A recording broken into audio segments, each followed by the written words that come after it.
كشفت المطربة المغربية بسمة بوسيل سبب طلاقها من الفنان تامر حسني، إذ خرجت عن صمتها وتحدثت عن مديرة أعمال زوجها، مؤكدة إنها سبب رئيسي في طلاقها من الفنان تامر حسني. ونشرت بسمة بوسيل طليقة الفنان تامر حسني عبر خاصية الستوري على الانستجرام صورة لطليقها مع مديرة أعماله هالة عمر، وذلك في حفل زفاف الأخيرة، وعلقت: حسبي الله ونعم الوكيل فيك يا هالة. وخرجت بسمة بوسيل عن صمتها وأوضحت أن مديرة أعمال زوجها الفنان تامر حسني سبب رئيسي في انفصالهما، إذ كتبت عبر ستوري آخر على موقع تبادل الصور والفيديوهات انستجرام: كانت سبب في خراب البيت. احترام العشرة بيبتدي باحترام مشاعر غيرك، بالذات لو حد كان سبب رئيسي في خراب بيتك وهدم حياة ولادك. الأمر اللي دفع بسمة بوسيل طليقة الفنان تامر حسني لتخرج عن صمتها هو نشر الفنان تامر حسني فيديو عبر حسابه الشخصي على الانستجرام من حفل زفاف هالة مديرة أعماله. وعلق تامر حسني على الفيديو: لكل اللي بيسأل عن وجه القرابة بيني وبين العروسة الجميلة دي، شايف أسئلة كتير، أنا هحكي لكم.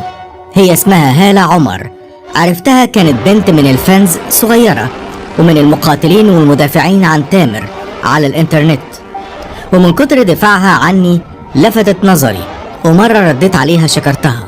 وتابع: ولما سافرت اسكندرية في الوقت ده لقيت بنت صغيرة قوي بتعيط وبتجري عليا، فوقفت لها وفكرتني بنفسها، وفضلت تعيط وتقول لي احنا معاك ولازم تكمل، علشان كنت بتحارب جدا في بداياتي.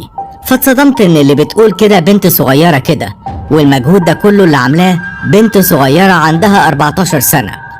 وأضاف تامر حسني: وقتها كانت السوشيال ميديا لسه بتطلع، وكنا في شركتنا بندور على شركة كبيرة تمسك لي السوشيال ميديا، لحد ما قلت لهم أنا مش عايز شركة كبيرة، أنا عايز البنت الصغيرة دي هي اللي تمسكها. فضلوا يقنعوني إن كده مش صح ولازم أكتر حد خبرة يمسكها، وأنا قلت لأ، لازم أكتر حد بيحبني هو اللي يمسكها، وأنا واثق إن طاقة حب مفعولها أقوى من طاقة المحترف بلا حب.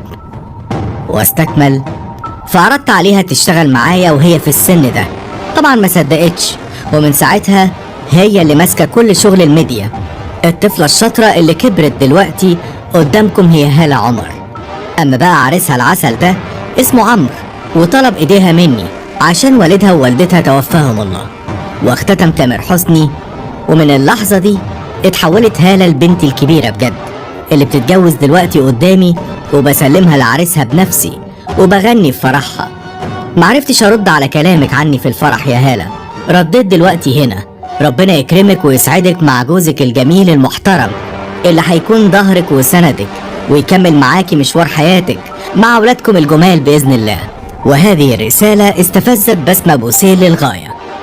وللعلم هذه ليست المرة الأولى التي تنشر فيها بسمة بوسيل غضبها على هالة، فنشرت من قبل ستوري قالت فيه: نفسي ربنا ياخد لي من إنسانة عاملة نفسها ملاك في حياتنا، بس للأسف الشيطان أكلت ما بيننا عيش وملح، بس للأسف أذتني ومش قادرة أسامحها. وأضافت: ادعوا لي ربنا يجيب لي حق منها، حسبي الله ونعم الوكيل فيك يا هالة. يا هالة مبروك بقمر، ها؟ ألف مبروك. شو بلاكي هالبلوة؟ شو بدك بهالشي؟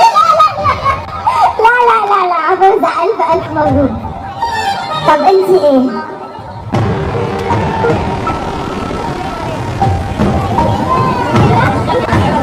ما تنساش لو عجبك الفيديو تدعمنا بلايك واشتراك، وتقول لنا رأيك في الكومنتات.